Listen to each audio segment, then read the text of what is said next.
Well, I think that when we look at it, of course, there's disappointment from both sides because there were Republican women and that supported Ms. Clinton as well.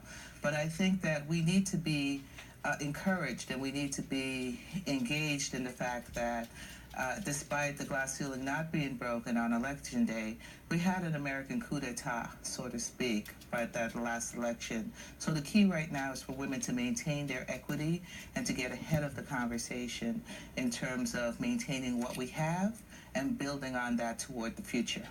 Well, besides, for women, they should not forget that she won the popular vote. 60,400,000 voted for her. So she lost the electoral votes, but she was ahead of the other candidate with 60 million voting for her. Yeah, so that is encouraging. What does it say to you that, you know, there were, despite the things that we heard the president-elect say during the campaign, horrible things about women before and after. What does it say, the fact that he still garnered so many female votes? I think that people probably feel that there are people who believe in a winner-take-all mentality, so it doesn't matter what you say. It's just for the game at the moment. Things happened that were inappropriate, but like with politics, anything is all fair game. So that's why I think we saw a lot of what we saw, and people felt that things were unfair or, you know, masked or inappropriate both ways. So I think that both candidates could have an axe to grind on that level, but I think that really what needs to happen is that women need to be more open and they need to take more of a wait-and-see attitude. At the same time, understanding that they don't have to give anything up that they've already achieved. You mean give Donald Trump a chance? In a way. I mean, of course, he has to sort of make right the things that were said, and to show he needs to demonstrate in a huge way that he really does respect women. I mean, it can't just be lip service. We all heard it, but now it's time to show it, you know, in order for us to all go forward and believe. I have another take on it. You know, all the way to the end, Hillary was winning, I mean, ahead of the polls, but there were always a 10% not decided, not sure. And so when the FBI came in, because they have been so successful in demonizing Hillary, and FBI said, oh, we're opening up the investigation again. And so, you know, the other candidate just hit her hard, you know, and lock her up. I mean, it was all over. So those 10%, women and men, white men, okay, and women said, okay, because of that, I'll go on this side. That was sort of the final nail at that point. Well, see, that's what I meant by this winner-take-all mentality, because people didn't stop to question the validity of why or what the ulterior motives were in the timing, which is an important point to look at. Nobody accept that. Yeah, because a lot of it is on emotion. Yeah, whether or not it should be is another conversation. But you guys are trying to move forward and make sure that women make other gains and make other gains. To that end, you are hosting a conference. 3-day conference, December 1st to December 3rd.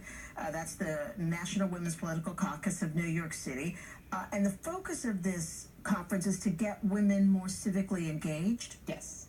In fact, it's the Women's Political Caucus. We're the lead organizer, but we are also working with Bella Abzug Leadership Institute, the National Conference of Puerto Rican Women, Vote, Run, Lead, and Women of Global Change are our partners on this program. So what we're trying to do is get a cross-section of women engaged in the conversation, in the constructive playbook, because we need to have a playbook for the Trump administration, because we want him to know that we're at the table. We don't want to be disinvited guests, but however, we want to maintain what we have and also move forward to the next level. We want to see women in the administration. We want to see significant strides that the administration is going to make toward women. Okay. And I know, Loida, you are one of the guest speakers. Yes, so talk to me about what you are hoping to talk about.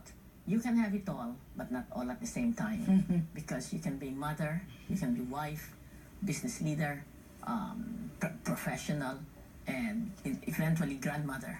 But they all come with certain times. If you try to get it all in, you may have a nervous breakdown. Yeah, you're not doing anything well because you're trying to do too much. Yes, yeah. And it sounds like you're telling women, because sometimes young women do believe you have to be doing it all at the same time. Sometimes you don't know until you actually, you know.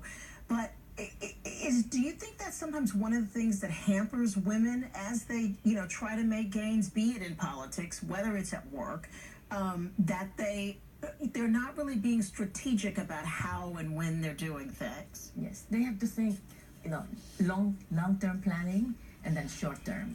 Plan for the next 5 years, you plan for this year. And if you are married, you have a significant other, you have children, then you have to do priorities. At this point, which one should be first? Okay, so it needs wisdom and discernment. Okay. And for that, you have to be, And praying. also, Yes. and also jumping in, the reason why we imagined this conference was because this is the 100th anniversary of the women's suffrage movement in New York State. Okay. Highlighting the importance of the Seneca Falls Convention, which happened in 1848. So we thought that it would be a good idea to do a reconvening downstate in the same kind of ilk, because there were many topics that were discussed, women with women, and saying, how can we be shareholders in this? How can we not be closed out? How do we maintain what we have? At the time, women weren't even allowed to own property. Yeah.